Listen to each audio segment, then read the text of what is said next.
a Corvette. For 2012, we have two inductees in the enthusiast category.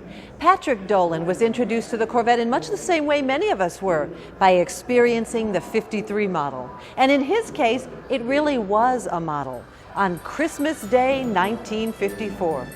At the age of 21, while training to be a Michigan State Trooper, Dolan found he had a knack for performance driving.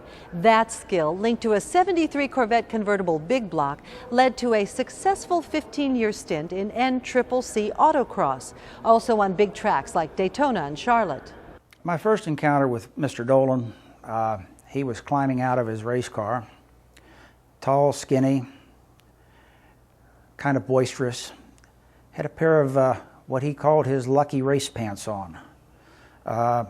Most all of the rest of us would have put these cut-off jeans to rest long ago, but he continued to insist that these were the reason that he was a fast driver.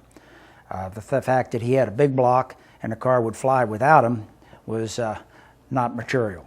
Well, we were all kind of soul brothers in those early days, because here we were trying to raise money in the midst of a pretty bad recession in the early 1990s. Patrick became president of the National Council of Corvette Clubs in 1991. At this time, the Corvette Museum was located on Scottsville Road in a small building called the Annex. It had one car on display, which was a 1953 Corvette. Patrick decided that the council should be behind this organization, and it would be a great place for everybody to come to see the Corvette, learn about the Corvette history, and become better acquainted with those that built this car.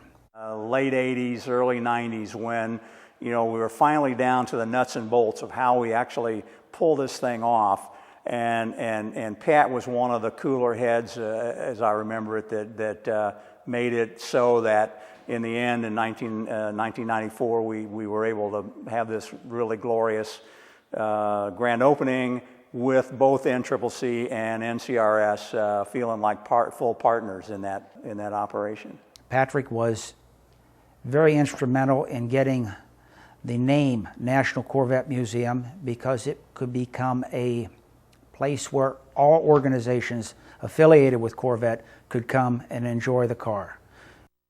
I think Patrick saw that as a great opportunity for us to be involved in the development of the Corvette history, Corvette hobby, to so many Corvette enthusiasts, not just our club, not just NCRS, not just National Council Corvette Clubs.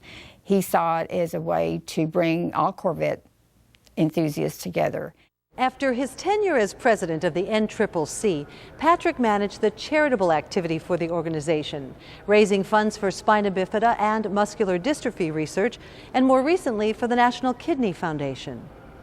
We've donated probably $1.5 million now to the National Kidney Foundation over the years. But the other thing that really came in handy for us was that Pat's fundraising skills. He managed the charity program for NCCC for many years, and was very good at how to go out and raise money. Back in 1992, when the museum broke ground, Patrick was standing there with a shovel with Zora Duntoff and Dave McClellan and Alfie, helping to break the first shovel full of dirt.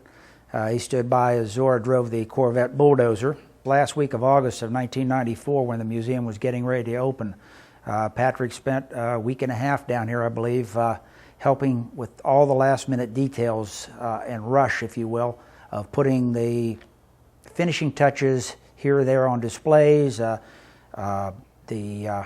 plants, cleaning, painting. They were still painting right up till the last day. There were a lot of members from the Nashville Corvette Club, as well as the local Corvettes Limited Club here, helping to do that. The caravan came in. Patrick was here for the opening day ceremonies and the arrival of the Corvette caravan that opened the museum in 1994. Patrick envisioned it as more than that. He envisioned it as something where everybody that had a Corvette, whether they were a member of a club, a national organization, or anything, could come and enjoy this facility. You'll see the flags out here that are blowing. A lot of these are from local clubs. You can go around and look at the bricks, the small bricks, the large bricks. Clubs from all over the country have them out here scattered around to be a part of this museum. The Hall of Fame was, I think, kind of a surprise to him.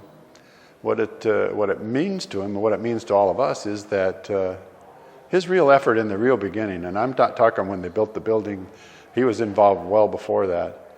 And he was here on the day they turned the first shovel of dirt. He's been very dedicated to it. Being the way he is, he said, well, it's NCCC's award. It's not really mine. Well, it is really his. And he did the job. It's very important to us. We're very proud of him. We're very proud of our organization. We're proud of our involvement with the museum. And we're just very, very flattered by having one of our best people be involved. One of those breeds, one of those guys that made things happen. His leadership ability, his vision. Pat, seemed like he always had a good sense of, okay, here's what I want to do, and here's how I want to do it, and here are the details, and let's get on with it. So I was always a pleasant experience. There's a lot of unsung heroes in the world of Corvette. A lot of people who work behind the scenes, but I think all Corvette fans owe Pat a debt of gratitude in terms of the contributions he made to making, the National Corvette Museum a reality. Our second inductee into the National Corvette Museum Hall of Fame for 2012, Patrick Dolan.